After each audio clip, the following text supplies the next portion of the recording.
Baik, selamat malam. Perkenalkan, saya Lingga Lugina. Dalam kesempatan ini saya akan mempresentasikan dari mata pelajaran Pendidikan Kewarganegaraan. Yang akan saya bahas adalah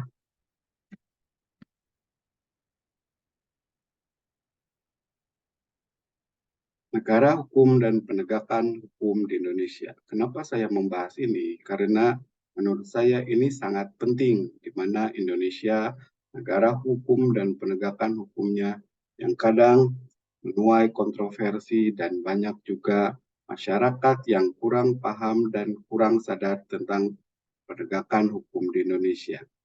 Oke, apa saja yang akan kita bahas? Apa itu negara hukum? Negara hukum adalah suatu konsep yang telah menjadi dasar penting dalam pembentukan sistem hukum modern. Konsep ini menempatkan hukum sebagai landasan utama dari segala aktivitas dan keputusan yang diambil oleh pemerintah dan institusi publik lainnya.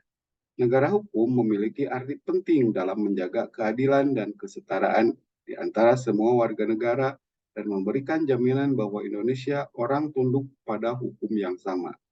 Negara hukum memiliki beberapa ciri penting antara lain.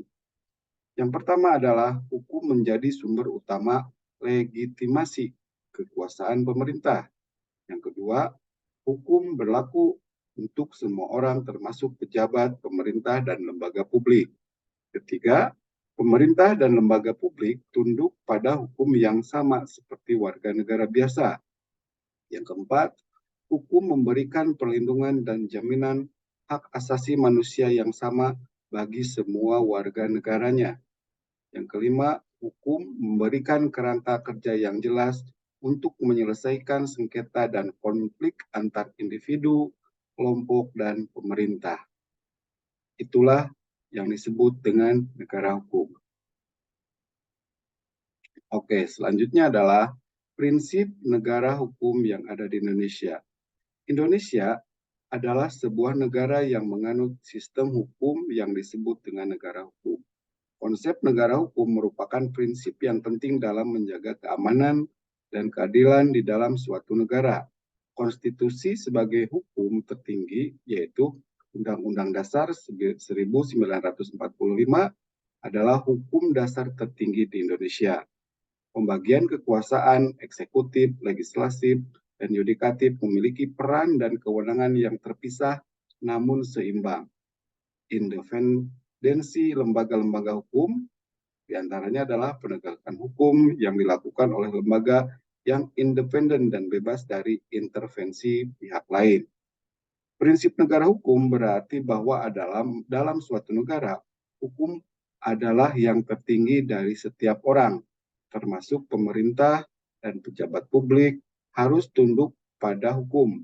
Hal ini berarti bahwa tidak ada seorang pun yang dikecualikan dari hukum, dan semua orang harus dianggap sama di depan hukum. Selanjutnya adalah sistem hukum di Indonesia. Menganut sistem hukum apa sih di Indonesia? Jadi, Indonesia adalah sebuah negara yang menganut sistem hukum yang disebut sebagai negara hukum. Konsep negara hukum merupakan prinsip penting dalam menjaga keamanan dan keadilan dalam suatu negara. Selanjutnya, sumber negara hukum Indonesia, Undang-Undang Dasar 45, Peraturan Pemerintah, Putusan Pengadilan, dan Adat Istiadat, di mana Indonesia memiliki berbagai macam suku adat yang cukup banyak di Indonesia. Sumber-sumber hukum ini bersama-sama membentuk sistem hukum di Indonesia dan digunakan dalam proses peradilan dan pembuatan keputusan hukum dalam berbagai aspek kehidupan masyarakat. Selanjutnya adalah penegakan hukum di Indonesia. Seperti apa penegakan hukum di Indonesia? Penegakan hukum adalah upaya untuk menegakkan norma-norma hukum yang berlaku dalam masyarakat. Lembaga penegak hukum di Indonesia diantaranya ada kepolisian, kejaksaan, dan peradilan. Tantangan dalam penegakan hukum di Indonesia yaitu pertama yang kita fokuskan selama ini adalah, atau pemerintah fokuskan selama ini adalah korupsi. di mana korupsi sangat merajalela di Indonesia, sehingga harus ditegakkan hukum dan dihukum seadil-adilnya bagi para pelakunya. Lalu birokrasi yang kompleks dan terbatasnya sumber daya alam. Penegakan hukum merupakan upaya untuk menegakkan norma-norma hukum yang berlaku dalam masyarakat demi menciptakan negara hukum yang adil dan berkeadilan. Di Indonesia, penegakan hukum melibatkan beberapa lembaga. Salah satunya adalah penegakan hukum utama yaitu kepolisian, kejaksaan, dan peradilan. Ketiga lembaga ini memiliki peran yang berbeda, namun saling berkaitan dalam proses penegakan hukum. Penegakan hukum di Indonesia tidak lepas dari beberapa tantangan. Salah satu tantangan utama adalah korupsi. Lagi-lagi korupsi yang kita bahas karena korupsi menjadi fokus pemerintah agar lebih jauh lebih berkurang. Ya, korupsi telah merajalela dalam berbagai lapisan masyarakat. Korupsi mengancam integritas dan efektivitas lembaga penegak hukum, serta dapat menghambat keadilan yang seharusnya diberikan kepada seluruh warga Indonesia. Itulah penegakan hukum di Indonesia. Selanjutnya adalah peran masyarakat dalam penegakan hukum. Nah, partisipasi aktif masyarakat dalam pencegahan dan pelaporan pelanggaran hukum ini cukup penting dalam penegakan hukum masyarakat. Lalu membangun kesadaran hukum untuk menciptakan masyarakat yang patuh terhadap hukum. Karena banyak warga atau masyarakat yang belum patuh terhadap hukum.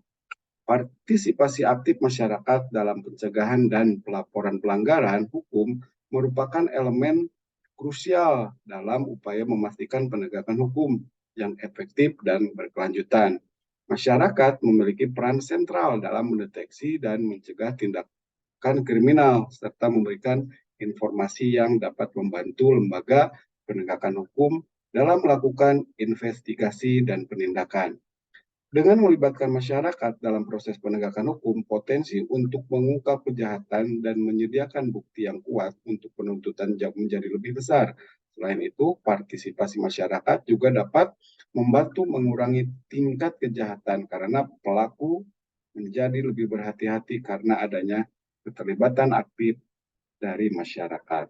Itulah peran penting masyarakat dalam penegakan hukum. Oke, selanjutnya adalah kita cari tahu kasus penting yang ada di dalam Indonesia. Ada dua yang saya bahas di sini. Yang pertama adalah kasus korupsi dan yang pertama kasus korupsi dan yang keduanya adalah kasus pelanggaran HAM atau hak asasi manusia. Oke, contoh kasus korupsi yang berhasil ditangani oleh lembaga hukum. Pertama adalah kasus BLBI Senturi atau Bank Senturi Bailout. Kasus ini terjadi pada tahun 2008, di mana pemerintah memberikan bailout atau penyelamatan keuangan kepada Bank Senturi yang mengalami kesulitan keuangan. Lalu contoh kedua korupsinya adalah kasus IKTP, elektronik atau kartu tanda penduduk. Kasus ini terjadi pada tahun 2011 sampai 2012, di mana proyek pembuatan kartu tanda penduduk elektronik diduga mengalami korupsi yang cukup besar dan melibatkan sejumlah pejabat publik dan perusahaan swasta. Nah, itu adalah salah satu beberapa kasus korupsi. Selanjutnya, ini adalah kasus pelanggaran HAM yang ada di Indonesia. Kasus pelanggaran HAM pertama di Indonesia adalah yang paling terkenal yaitu di Timur pada tahun 1999. Setelah referendum kemerdekaan terjadi kekerasan massal yang dilakukan oleh militer dan kelompok pro-integrasi di Timur Timur, menyebabkan ribuan kematian dan kasus pelanggaran HAM asasi yang sangat serius. Itu contoh yang pertama. Contoh yang keduanya yaitu kasus pelanggaran HAM di Tanjung Priuk pada tahun 1984 dan Trisakti pada tahun 1998. Pada tahun 1984, tragedi Tanjung Priok ini terjadi pada saat membubarkan aksi unjuk rasa yang menyebabkan banyak korban jiwa dan dugaan pelanggaran HAM oleh aparat keamanan. Itulah kasus penting pelanggaran HAM dan korupsi yang ada di Indonesia. Oke, selanjutnya adalah apa sih yang harus diperbaiki, yaitu perbaikan sistem di Indonesia, penegakan hukum di Indonesia. Dari berbagai tantangan yang dia dihadapi dalam penegakan hukum di Indonesia, beberapa langkah memperbaiki penting dalam diidentifikasi untuk meningkatkan efektivitas dan efisiensi sistem penegakan hukum. Reformasi hukum dan meningkatkan transparansi dan akuntabilitas lembaga penegakan hukum. Lalu pelatihan dan pengembangan sumber daya manusia di bidang hukum, lalu peningkatan kerjasama antar lembaga dan penguatan koordinasi dalam penegakan hukum. Dengan mengimplementasikan langkah-langkah perbaikan ini, diharapkan bahwa penegakan hukum di Indonesia dapat menjadi lebih kuat, transparan, akuntabel, dan responsif terhadap kebutuhan dan aspirasi masyarakat. Penguatan sistem penegakan hukum yang adil dan berkeadilan akan berdampak positif pada stabilitas dan perkembangan negara, serta memberikan perlindungan dan keadilan bagi seluruh warga Indonesia. Itulah salah satu contoh perbaikan sistem penegakan hukum di Indonesia. Oke, dari berbagai bahasan yang saya bahas, ini adalah kesimpulannya. Indonesia adalah negara hukum yang mengedepankan supremasi hukum dan perlindungan hak asasi manusia. Jadi hak asasi manusia sangat dilindungi sekali di Indonesia. Lalu yang kedua, penegakan hukum di Indonesia menghadapi berbagai tantangan, namun langkah-langkah perbaikan terus diupayakan untuk menciptakan sistem penegakan hukum yang lebih kuat dan adil. Oke, terima kasih. Itu presentasi dari saya. Saya tidak mempunyai kelompok, saya individu. Terima kasih. Selamat malam. Assalamualaikum warahmatullahi wabarakatuh.